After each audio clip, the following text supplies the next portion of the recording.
I had left school with no qualifications, as is quite normal really for the area, you know.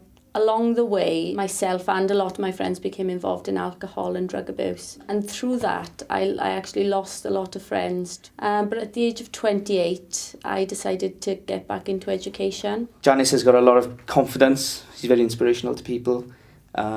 She's been through a few things in her life which has ensured that she can relate to people. I studied psychology and criminology, but I realised that a PGC, you know, and being a tutor was the only way to get the message across to people how education could actually change people's lives. She lived up here.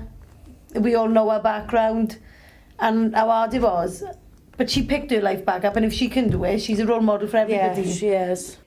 It's not just about the teaching. She's really into active citizenship, and she wants to make a difference. For example, she's just started off a Know Your Rights course and started a WEA branch here. They actually do it all themselves. They decide what courses they want on.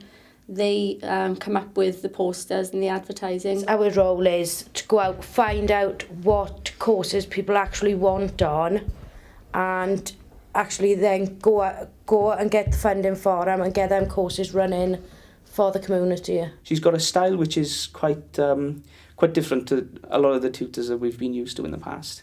And I think that's helped, because out of the 15 people who engaged in her child psychology and counselling classes last year, about 5 or 6 of them are now full-time volunteers with us. So she's doing something right. Well done, Jan. You deserve it. You've done us all proud, and she does deserve it for all the hard work that you've put in for her.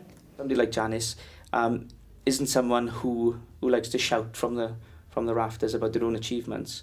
So this is, I think, a good time to say, well done to you, and keep doing what you're doing. It's nice to know that that the learners appreciate it, you know, and you know, and sort of the local organisations. It's really nice just to be appreciated.